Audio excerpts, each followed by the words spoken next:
Hi అండి, నమస్తే. Welcome to the channel. సింపుల్గా సొరకాయ రొట్టె అనొచ్చు, లేదా దప్పాల చెక్క అనొచ్చు. సింపుల్గా సొరకాయతో దప్పాల చెక్కలాగా మేకింగ్ వీడియో చేద్దాం. ఫస్ట్ నేను సొరకాయ తీసుకొని దాన్ని తురుముదామని చూసాను ఫ్రెండ్స్, కానీ తురమలేదు. ఇలా బియ్యం పిండి మనం ఎంత క్వాంటిటీ కావాలంటే ఒక బేషన్లో బియ్యం పిండి తీసుకొని నేను సొరకాయ అది పొడవదైతే ఇలా తురుముకోవచ్చు, కానీ ఇది రౌండ్కి ఉండేసరికి నేను ఇలా ముక్కలు కోసేసి పిండిలో కొంచెం సాల్ట్ యాడ్ చేశాను ఫ్రెండ్స్. ఇప్పుడు మిక్సీ జార్ తీసుకొని ఒక 5-6 ఆ క్వాంటిటీ తగ్గట్టు పచ్చిమిర్చి, కొంచెం కొత్తిమీర, అల్లం జీలకర్ర ఆ సొరకాయ ముక్కలు వేసి మొత్తం మిక్సీ పట్టేసాను ఫ్రెండ్స్. మిక్సీ పట్టేసి ఆ పిండిలో వేసి కలుపుకోవటమే ఫ్రెండ్స్. కొంచెం పచ్చెనపప్పు నానబెట్టాను ఫ్రెండ్స్. నువ్వులు వేసుకోవచ్చు, పల్లీలు వేయించుకొని చెక్క దంచుకొని కూడా వేసుకోవచ్చు ఫ్రెండ్స్.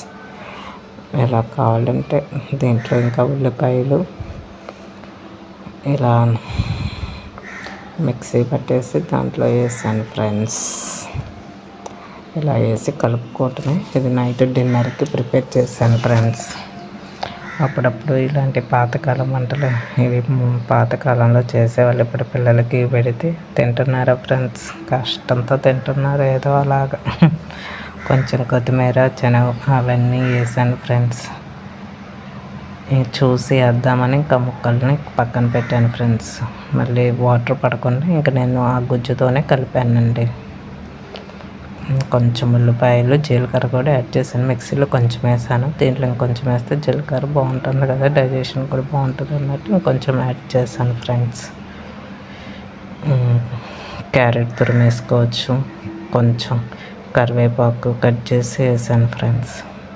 ఇలా అన్నీ వేసి మనం ముద్దలా కలుపుకొని ఇలాగ దప్పాల చెక్కలా కొట్టుకోవటం. నేను ఒక కవర్ తీసుకొని కవర్ మీద ఇలాగ ఒత్తేసి అక్కడక్కడ హోల్ పెడితే మొత్తం రొట్టె బాగా కాలుతుంది. లేదంటే విడిగా ముద్ద తీసుకొని మనము కళాయికి చుట్టూ కూడా చేసుకోవచ్చు ఫ్రెండ్స్. మీకు ఎలా కన్వీనియంట్గా ఉంటే ఇది అలా చేసుకోవచ్చు. నేను అలాగా కవర్ మీద చేసేసి ఇలా కాల్చాను ఫ్రెండ్స్. చాలా బాగా వచ్చినాయి. మీరు ఒకసారి ట్రై చేయండి. వీడియో కనుక నచ్చితే లైక్ చేసి కామెంట్ చేయండి ఫ్రెండ్స్. ఎలా వచ్చినాయో చెప్పండి ఫ్రెండ్స్. సొరకాయ దప్పాల చెక్కలు అప్పుడప్పుడు డిన్నర్కి నేను ప్రిపేర్ చేస్తుంటాను ఫ్రెండ్స్. Bye friends.